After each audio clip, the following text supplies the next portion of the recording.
Hello everyone. Today in this video I will explain a complete installation guide on expense claim application, and we developed this application by using the Power Apps and Power Automate technologies and SharePoint as a data source.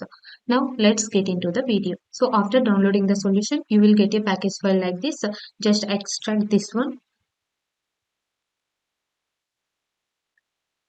Now in this solution, so it contains four different files. Let me go through it each file one by one. So it is containing one readme file. If we go through this one, here we mentioned the point wise like how we can able to install this solution into your Power Platform environment, and also what are the things we need to update in the PowerShell script to create all the SharePoint list for this application.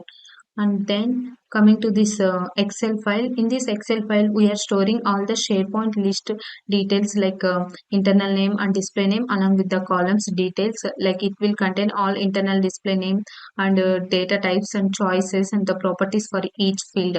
If you don't have permissions enough permissions to run this PowerShell script, you can go through this Excel and create all the list manually. Then this is the package file which contains the Power Apps application and flows. Now we will see like how to create all the SharePoint lists that are required for this application using the PowerShell script. Now let me open this one in the Visual Studio Code. Open with VS Code.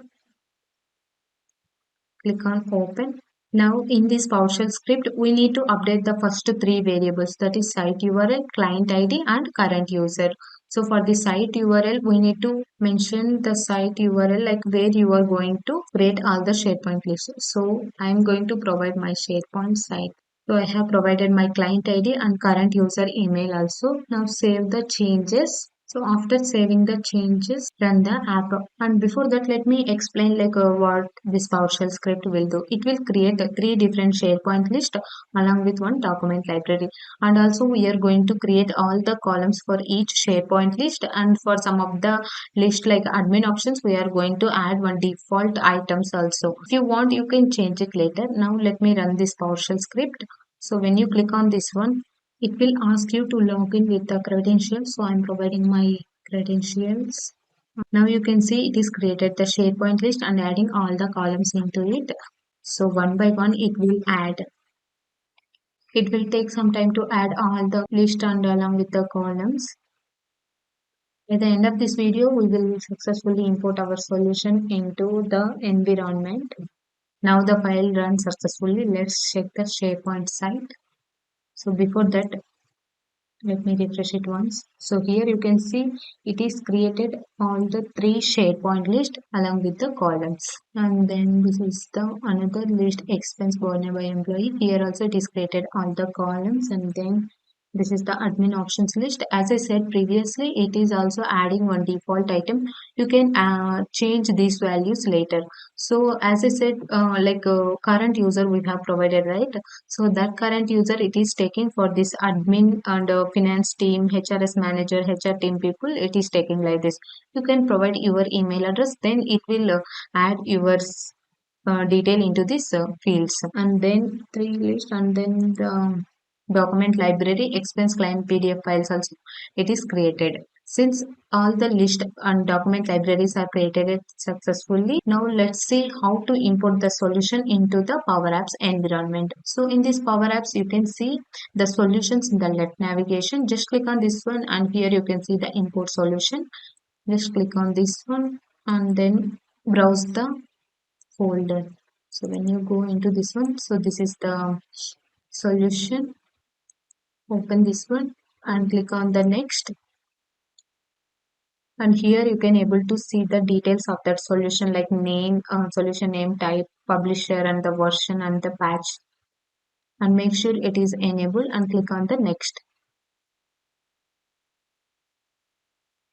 Then it is showing 7 connections for this application along with the flow also. If you want to change the connection, the current user's connection only it is taking. If you want to change, you can just click on this add new connection and you can able to add it, and then click on this next. and now it is showing the environment variable section. So here the first variable, it is asking to provide the site address. So here in this TS Pro expense claim site, we have created all the list, right? So we need to provide this site address over here.